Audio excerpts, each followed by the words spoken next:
Class 10th का क्षेत्र मिति।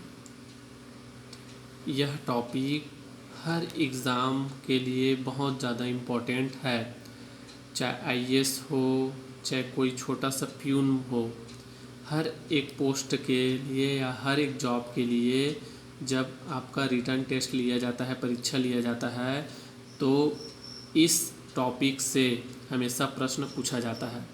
और हर प्रकार के एग्ज़ाम 6 से लेकर 10 तक के गणित के प्रश्न में हम देखते हैं क्षेत्र मिति से 1, 2, 4 क्वेश्चन हमेशा रहता है। ये 10वीं के क्लास का सबसे महत्वपूर्ण टॉपिक है, क्योंकि इसमें से लगभग 15 नंबर का प्रश्न आपके एनुअल एग्ज़ाम में, फाइनल एग्ज़ाम में आपको देखने को मिलता है।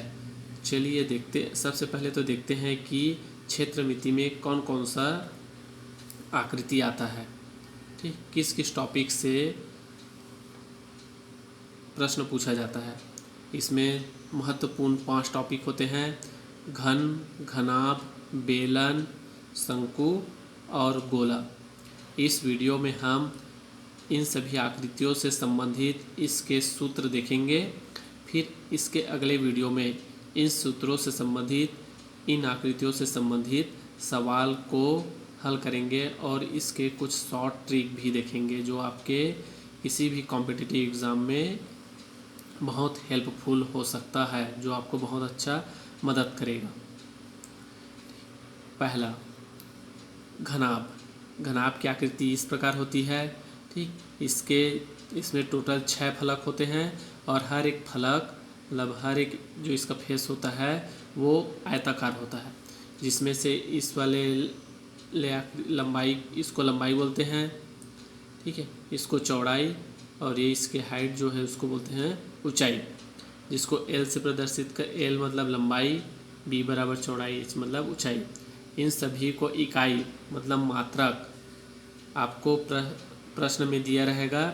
इस इकाई की जगह में आपको या तो सेंटीमीटर दिया है तो सेंटीमीटर लगाना है, मीटर दिया है तो मीटर लगाना है, किलोमीटर दिया है तो किलोमीटर लगाना है, ठीक।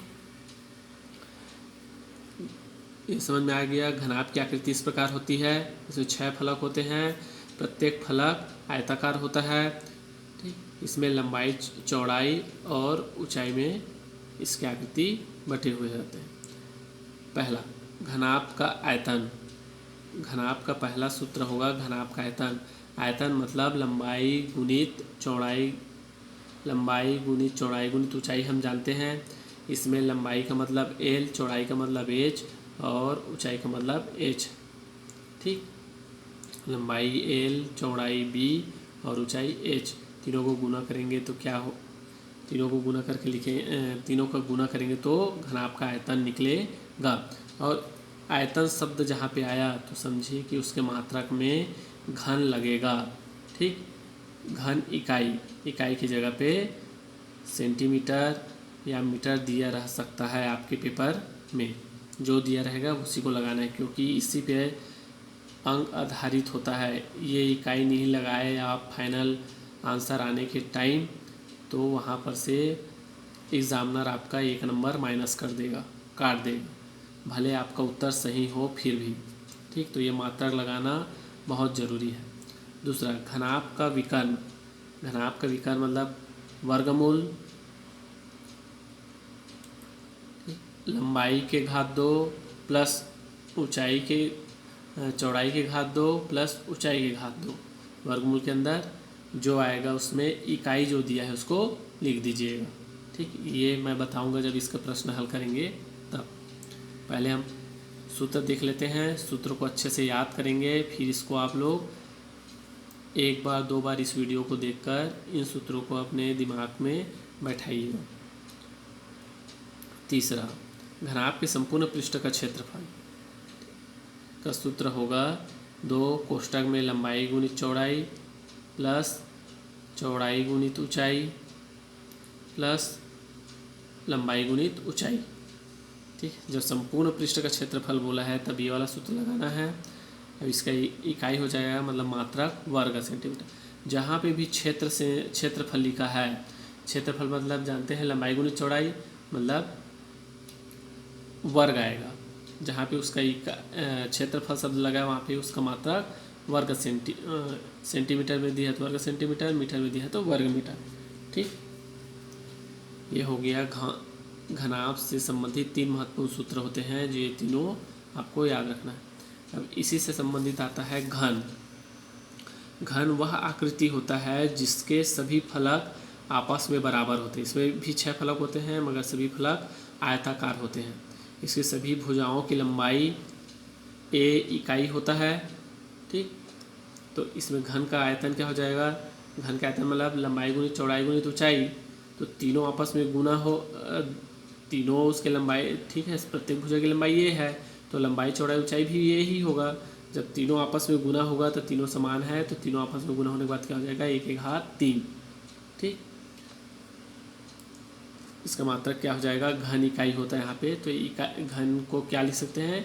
इकाई की घात 3। यहाँ पे इकाई की जगह सेंटीमीटर होता है तो सेंटीमीटर की घात 3, मीटर होता है तो मीटर की घात 3। घन का विकर्ण, जैसे घनाभ का विकर्ण था तो यहाँ पे सभी भुजाओं का मान a है तो l की जगह भी a आ जाएगा, b की जगह भी a आ जाएगा और h की जगह भी a आ जाएगा।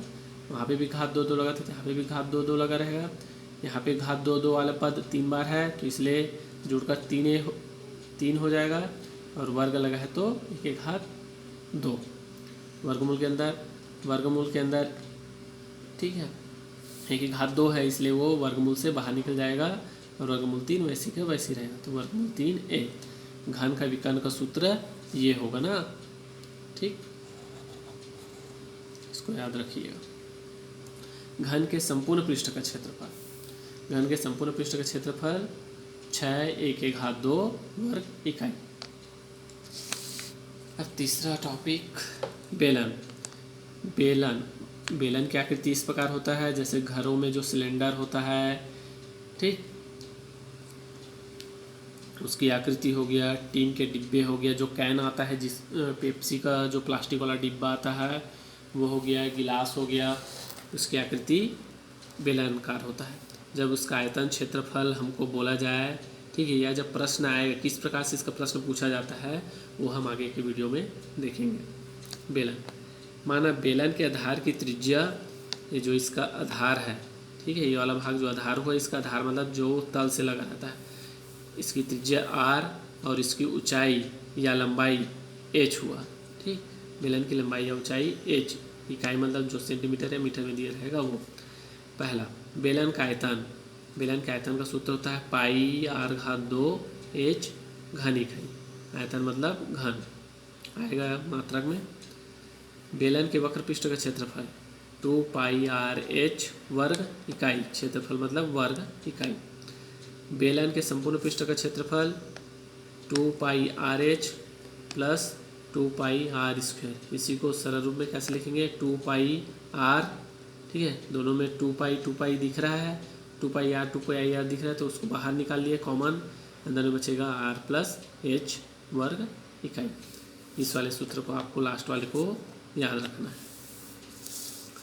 अब अगला आकृति आता है शंकु।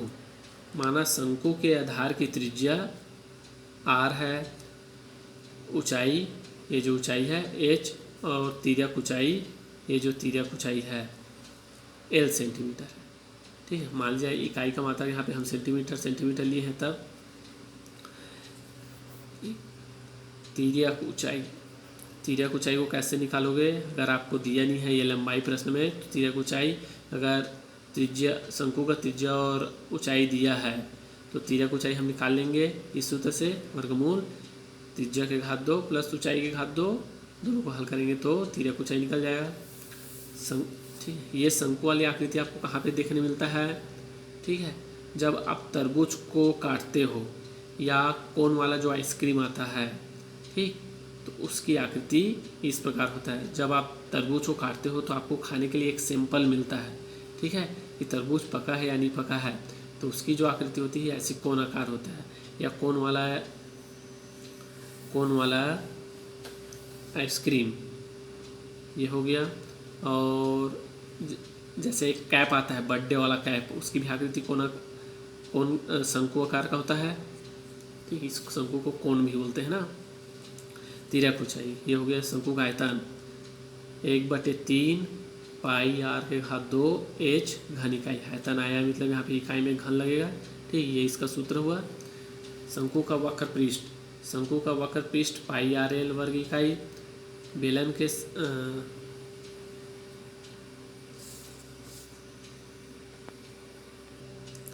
शंकु के संपूर्ण पृष्ठ का क्षेत्रफल pi R L plus pi R घात 2। इसी को सरल रूप में किस प्रकार लिखेंगे, पाई आर दोनों में कॉमन दिख रहा है। ठीक, तो बाहर निकालेंगे, अंदर में बचेगा आर और इसका एल। ठीक, ये वाले सूत्र को याद रखिएगा, मतलब बराबर में है तो इसी को इस प्रकार भी लिख सकते हैं।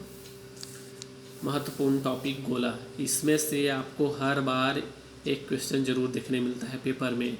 ठीक है, इसी के सूत्र को जोड़कर इनमें से किसी एक, इन चारों में से किसी एक से संबंधित करके आयतन या कितना गोला बनाया जा सकता है, कितना शंकु बनाया जा सकता है, कितना बेलन बनाया जा सकता है, ऐसा प्रश्न पूछा जाता है। तो इसलिए इन पांचों आकृतियों का आयतन,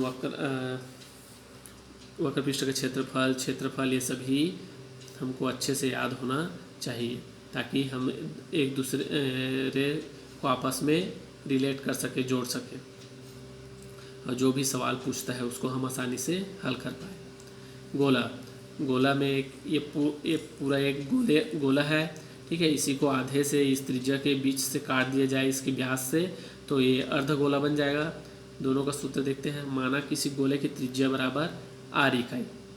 ठीक, तो गोले का आयतन का सूत्र हो जाएगा 4/3 पाई आर घात 3।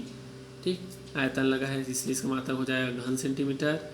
ठीक, दूसरा गोले का वक्र पृष्ठ, गोले के वक्र पृष्ठ या गोले का क्षेत्रफल पाई आर घात 2 होता है।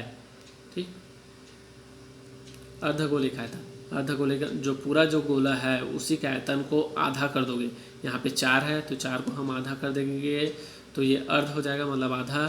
तो 4 को आधा कर देते हो 2/3 पाई आर घात 3 घन सेंटीमीटर। अर्धगोले का संपूर्ण पृष्ठ, देखिए इस अर्धगोले में ये वाला जो आर है ये एक्स्ट्रा है।